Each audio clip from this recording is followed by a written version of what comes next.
beses na po akong gawin kung anong dapat ang gawin, pero natakot akong magalit siya sa akin.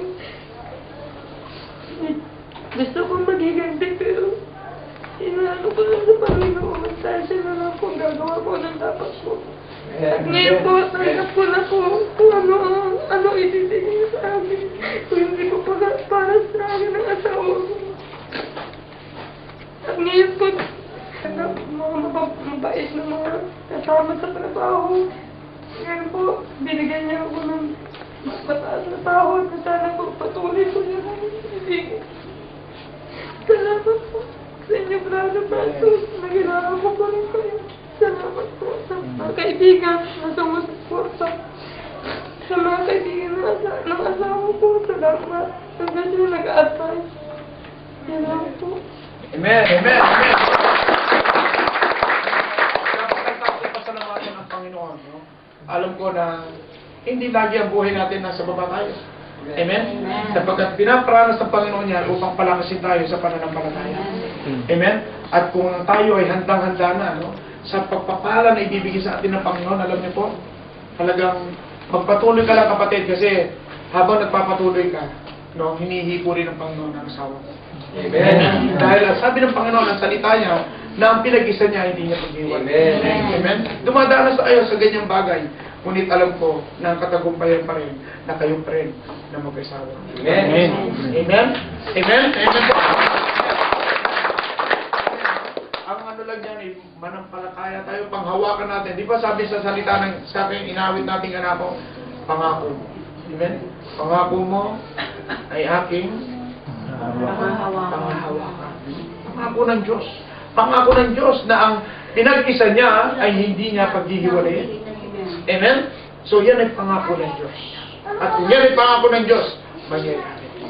Amen po? Amen. Amen. So sino pa po ang may naranasan kakaiba kanina habang tayo nagpupuri, habang tayo'y nakikipag-usap sa ating buhay na Diyos? Yung ano po sa akin parang binulong ni Lord na sabihin sa ating lahat para tumatag ang pananampalataya. Doon nga po sa binanggit kong Psalm 91 verse 15 and 16, aking ililigtas at ang bawat isa ay pararangalan, bibigyan ko at gagantimpalaan ng mahabang buhay at ang tatanong niya ay kaligtasan. So, yun po ay matagal ko ng na patunayan na talaga pong pagka manatili lang tayo sa Lord, kahit na po dumaranas tayo ng mga pagsubok sa buhay na sa totoo lang po, hindi na naman natin yung ginusto, hindi rin naman ginusto ng Panginoon.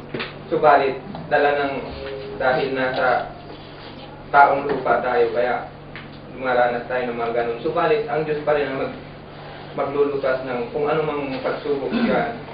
At kay Sister Rhoda, huwag ka mag-alala, gumagawa ang Diyos at kumikilos sa buhay mo at sa buhay na iyong asawa.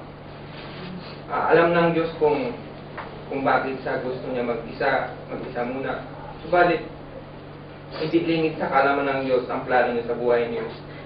Hindi ko alam kung bakit ako nagiging involved sa totoo lang sa problema ng mag-asawa, sa problema ng mag-asawa.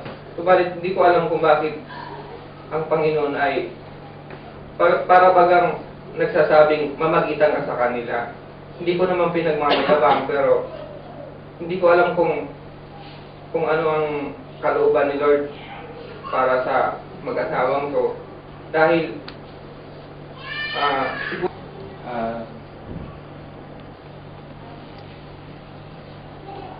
iniisip ko lang yung nasabi ko kanina, redeeming the time. Because the days are evil.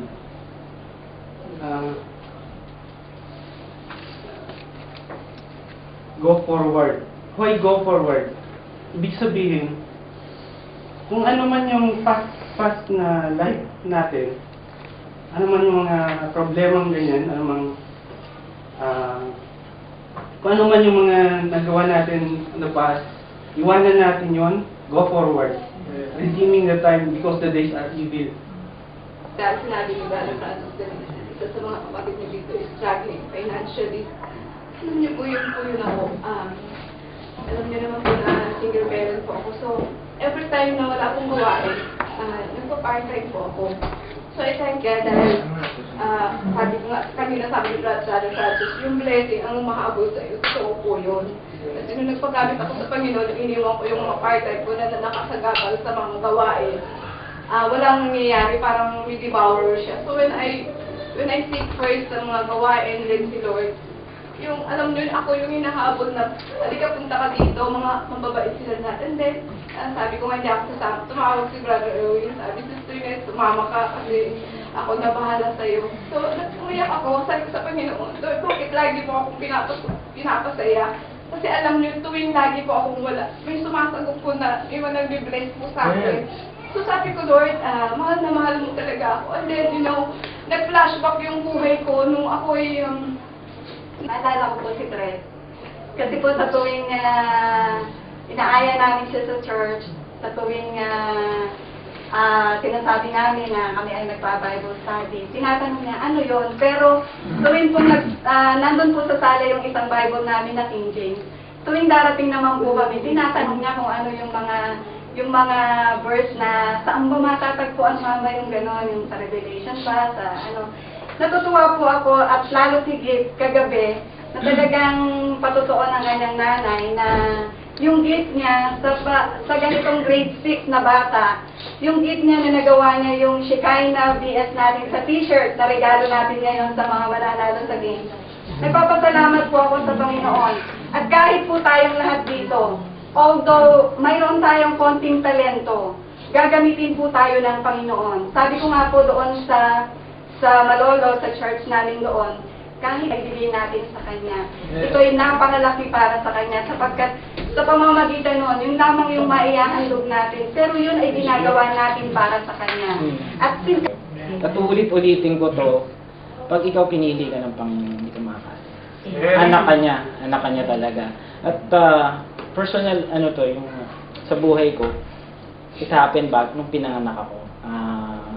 2 days pa lang po yata ako noon napapanganak, tapos na-diagnose na may parado yung bituka ko. Ngayon, sabi ng doktor, sa pabela lang po ako pinanganak, o-operahan. 2 days yata, 3 days, sabi nung, kwento lang ng mama ko. Sabi nung operahan nga raw po ako. Sa ganong edad, sigurado hindi na ako mabubuhay. Sigurado wala na ako ngayon. But, yung father ko nagdasal. Father ko hindi naman siya, hindi siya maka-Diyos. Ordinaryong lalaki lang siya, Katoliko sila. Sabi ng mama ko, nagdasal ang daddy mo. Sabi niya, kung mabubuhay ka, magpapari ako. In that time, may ginamit ang Panginoon. May nagpa-daddy daw po sa akin ng purga. Opera na lang po ako, minuto na lang, dadali na ako sa operation room. Nagtahe ko. Nalaman, hindi barading bito ako. So, ayun, may lang daw, ewan ko ano yung nangyari. Basta nagtahe ko, so, ayun, buhay ako ngayon.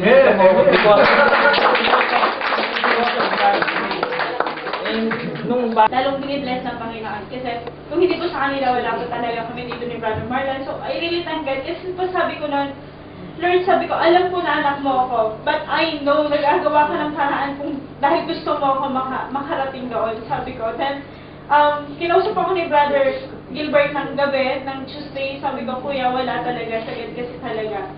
Sabi ko, and I really thank God po kasi kaumagahan, pumasok ako sa work. Sabi ko, Lord, ikaw yung kasama ko. Sinabi mo, sasandalan lang kita, ikaw ang bahala. And then, hindi pa ko natatapos siya maghapon, nakatanggap ako ng tawag kay Ate Irene. Sabi niya, sumama kayo. Sinabi ng kuya mo, sabi niya ganyan. Sabi ko, Lord, how great you are. Sabi ko, hindi pa man lumulubog yung araw. Yung tanong ko sa'yo kaninang umaga, sabi ko, answered prayer na agad. Sabi ko, and Lord, prayer ko po lagi kasi sa Panginoon, Lord, ibalik mo ako dun sa fire nung nasa kiss ako. Gusto kitang kausapin, gusto ko makawala dito sa place na comfort zone ko ngayon.